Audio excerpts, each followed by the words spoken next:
My first research question is how and why Taliban and ISIS are radicalizing people through their literature. The second research question is what kind of literature Taliban and ISIS are using to radicalize people in Europe and specifically Muslim communities throughout the world. The third question is what kind of tactics Taliban and ISIS have been used throughout in terms of political, social, and religious communication to radicalize people. The fourth and the last question is how Taliban and ISIS have changed and evolved their tactics of radicalization and recruitment process throughout in their radicalization strategies.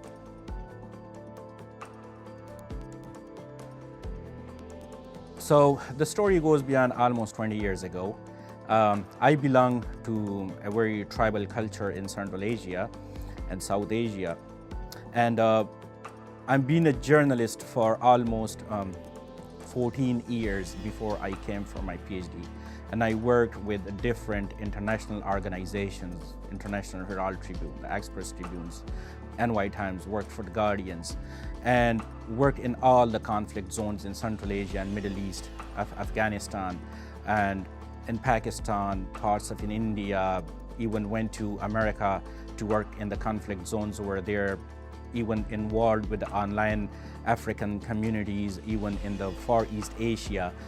And during that time, I've seen that, noticed that a more thorough research is being needed rather than just reporting them, that how exactly people are being radicalized. Because as a journalist, you just report what has been happening on the ground rather than giving an entire background. So that's why I changed my trajectory from being a journalist, because at the same time when I was a journalist, I was also an academician. I used to teach and lecture at different global campuses from Americas to Pakistan to Afghanistan to Tajikistan, and even in Europe, like in certain cases. So this is how it spiked my interest to do a PhD degree in what I have been raised with. Like I keep on always telling people that I was born in war and I'm being raised in war. And I don't want to be to die in war, like, and this is what spiked my interest in, to understand the nitty-gritty of the entire radicalization process. And as my name is Muhammad Irfan, so my ethnicity also revolves around specific, consistently after 9/11, like, that the way the Muslims are being framed in the media is being radicalized, being extremists, being as terrorists throughout the world, like, So this is how it spiked my interest to understand the nitty-gritty and the grassroots level of radicalization, and to end up with the de-radicalization models. My project didn't have, was not confined to a specific age or specific group. It was related to the entire movement of the Taliban and an entire movement of ISIS, to understand how they radicalized people politically, socially, and religiously. Now, with this entire project going on, what it gives me, to understand, as I said, how people are being radicalized. And in the middle of my research, I also find it out that a biggest element of my research is basically not understanding the true essence of the religion, which is Islam.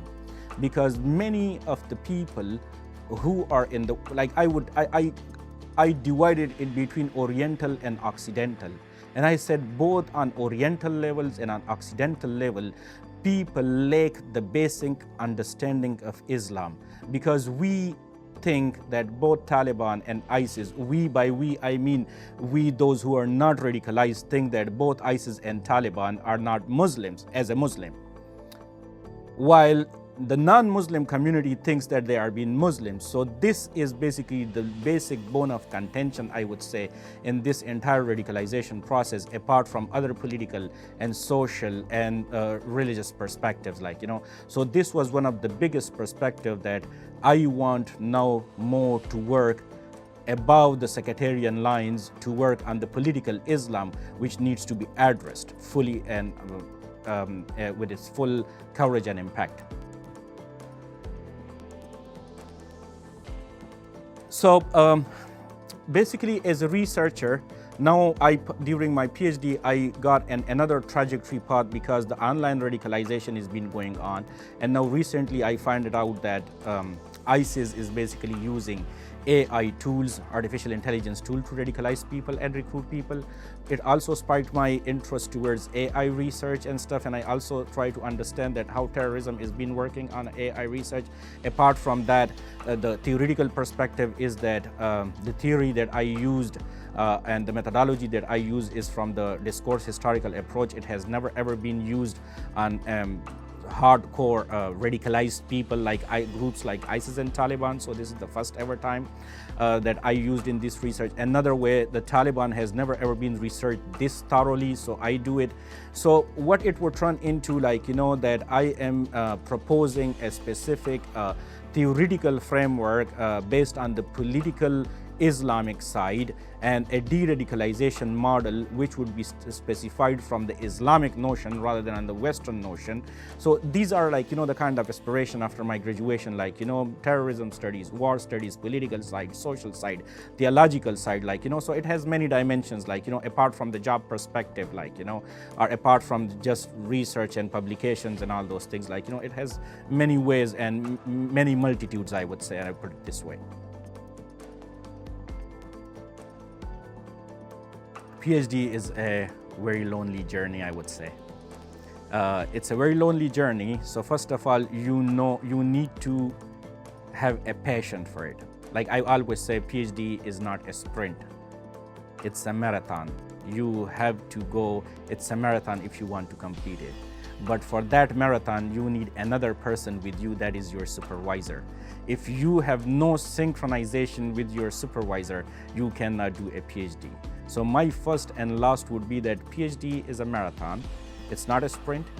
You need to understand your topic with passion. Keep on discussing your topic no matter whom you find out. Even discuss it with your pets at home and keep on sitting and telling them that this is what my topic is, this is what I'm going to do, this is how I'm not going to do. It's a very lonely journey. Keep on discussing it and keep on, because it's just only and only you would know, and then your supervisor would have an idea that what you are basically doing.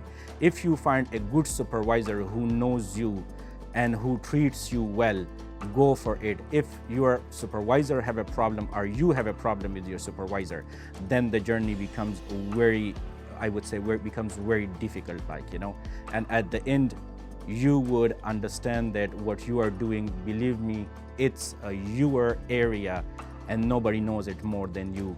And I'm saying it because I'm almost done with, like, my PhD. This is why I've been saying it. Only you and you would know what you have done and what you are doing, and be very proud of what you have done so far. This is what I would say to people who have been doing a PhD. Thank you all.